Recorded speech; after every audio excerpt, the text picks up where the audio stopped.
కోలీవుడ్ వర్గాల్లోనే కాదు, మన టాలీవుడ్ ప్రేక్షకుల్లో కూడా ఒక సినిమా కోసం చాలా కాలంగా ఎదురు చూస్తున్నారు. అదే చియాన్ విక్రమ్, సెన్సేషనల్ డైరెక్టర్ గౌతమ్ వాసుదేవ్ మేనన్ కాంబినేషన్లో వస్తున్న ధ్రువ నక్షత్రం. ఈ సినిమా గురించి అప్డేట్ వచ్చిందంటే చాలు, అది సోషల్ మీడియాలో సెన్సేషన్ అవుతుంది. అయితే ఈ చిత్రం విడుదలపై గత కొన్నాళ్లుగా నీలినీడలు కమ్ముకున్న విషయం మనందరికీ బాగా తెలుసు. ఇప్పుడు వాటన్నిటికీ ఫుల్ స్టాప్ పెడుతూ మద్రాస్ హైకోర్టు ఒక సంచలన తీర్పు ఇచ్చింది. నిజానికి ఈ సినిమా ప్రయాణం ఈనాటిది కాదు. 2014లో ఈ ప్రాజెక్ట్ అనౌన్స్ అయింది.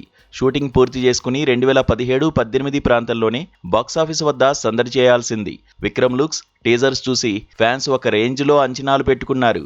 కానీ అప్పుడే విధి వెక్కిరించింది. ఆర్థిక లావాదేవీలు, కొన్ని న్యాయపరమైన చిక్కుల వల్ల ఈ ప్రతిష్టాత్మక చిత్రం ల్యాబ్స్కే పరిమితమైపోయింది. గౌతమ్ మీనన్ ఎన్ని ప్రయత్నాలు చేసినా ఏదో ఒక అడ్డంకి వస్తూనే ఉంది. అంతేకాకుండా సినిమాపై ఆశలు వదులుకుంటున్న తరుణంలో కోర్టు తీర్పు ఇప్పుడు కొత్త ఆశలు రేకెత్తించింది. తాజాగా ఈ చిత్రం విడుదలపై స్టే విధించాలని దాఖలైన పిటిషన్ను విచారించిన న్యాయమూర్తి జస్టిస్ సెంథిల్ కుమార్ కీలక ఉత్తర్వులు జారీ చేశారు.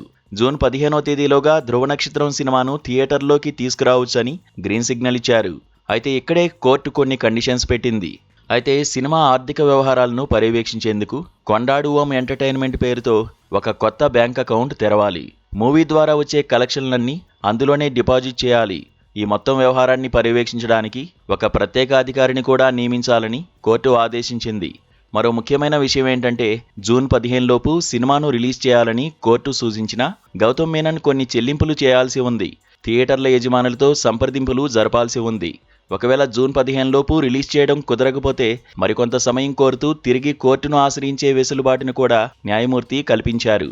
దీనివల్ల విక్రమ్ అభిమానుల్లో మళ్లీ జోష్ నెలకొంది. రీతు వర్మ, సిమ్రన్, పార్థిబన్ వంటి భారీ తారాగణం ఉన్న ఈ స్పై థ్రిల్లర్ ఎట్టకేలకు వెండితెరపై మెరవబోతోంది.